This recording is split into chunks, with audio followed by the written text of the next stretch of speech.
Please do subscribe and click on the bell icon for latest videos from Cooking Easy. Hello అండి, ఈ వీడియోలో మనం vegetable biryani simple and ఈజీగా pressure కుక్కర్లో ఎలా చేసుకోవాలో చూద్దాం. స్టవ్ పైన కుక్కర్ బౌల్ పెట్టుకొని 3 టేబుల్ స్పూన్ల ఆయిల్ పోసి వేడి చేసుకోవాలి. ఇందులో 1 టీ స్పూన్ సాయి జీరా, 3 లవంగాలు, 2 స్టార్ అనీస్, 3 యాలకులు, 1 జావిత్రి, మరాఠీ మొగ్గ, అరేంజ్ దాల్చిని, 1 బిర్యానీ ఆకు, కొన్ని కాజు పలుకులు కూడా వేసుకోవాలి. మీడియం ఫ్లేమ్ పైన కాజు పలుకులు కాస్త రంగు మారే వరకు ఫ్రై చేసుకోవాలి. ఇప్పుడు ఇందులో మీడియం సైజ్ ఉల్లిపాయ తరుగు, 4 చిన్నగా కట్ చేసుకున్న పచ్చిమిర్చి వేసుకొని ఉల్లిపాయలు మెత్తపడే వరకు కలుపుకుంటూ కుక్ చేసుకోవాలి. ఇలా ఉల్లిపాయలు మెత్తపడ్డాక 1 స్పూన్ అల్లం వెల్లుల్లి పేస్ట్ వేసి పచ్చి వాసన పోయే వరకు ఫ్రై చేసుకోవాలి.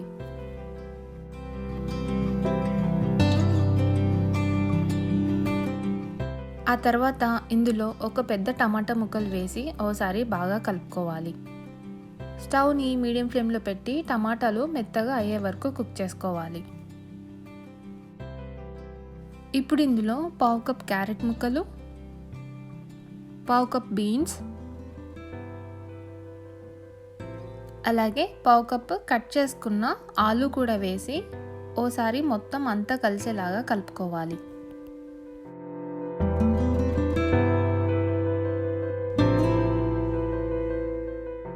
ఫైవ్ మినిట్స్ ఈ వెజిటేబుల్స్ అన్నిటిని మీడియం ఫ్లేమ్ పైన ఉడికించుకోవాలి.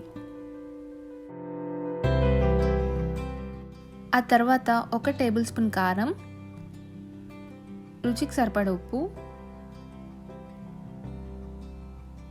1/2 టీ స్పూన్ ధనియాల పొడి, 1 table spoon biryani masala, 1/2 tea spoon పసుపు వేసి ఈ మసాలా కారం అంతా మనం వేసుకున్న వెజిటేబుల్స్కి పట్టేలాగా బాగా కలుపుకోవాలి. 1/2 కప్పు పెరుగు వేసి మొత్తం అంతా ఓసారి కలుపుకొని 5 నుంచి 7 నిమిషాలు మీడియం ఫ్లేమ్ పైన కుక్ చేసుకోవాలి.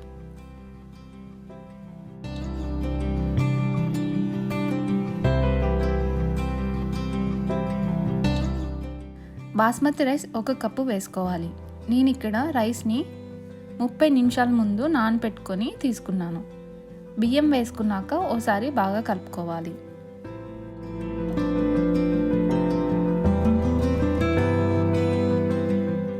ఇప్పుడు ఇందులో 2 కప్పుల వాటర్ని యాడ్ చేసుకోవాలి. 1 కప్ రైస్కి 2 కప్పులు వాటర్ తీసుకున్నాను. ఇప్పుడు ఇందులో కొద్దిగా కొత్తిమీర అలాగే పుదీనా ఆకులు కూడా వేసుకొని కలుపుకోవాలి.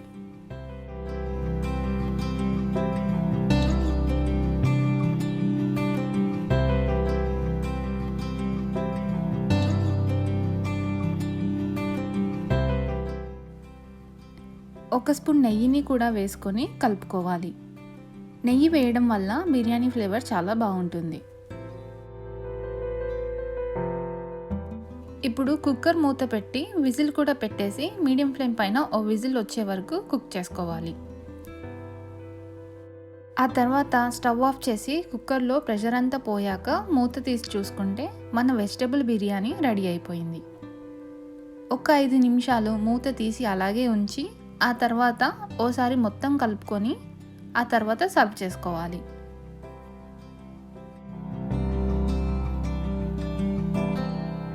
చూసారు కదా, చాలా సింపుల్ అండ్ ఈజీగా వెజిటేబుల్ బిర్యానీని ప్రెషర్ కుక్కర్లో ఎలా చేసుకోవచ్చో. మరి మీరు కూడా ఈ ప్రెషర్ కుక్కర్ వెజిటేబుల్ బిర్యానీని తప్పకుండా ట్రై చేయండి. మా ఈ రెసిపీ మీకు నచ్చితే లైక్ చేయండి, కామెంట్ చేయండి, అలాగే మీ ఫ్రెండ్స్తో తప్పకుండా షేర్ చేయండి. ఇలాంటి సింపుల్ అండ్ టేస్టీ రెసిపీస్ కోసం మా కుకింగ్ ఈజీ ఛానల్ని సబ్స్క్రైబ్ చేసుకోండి.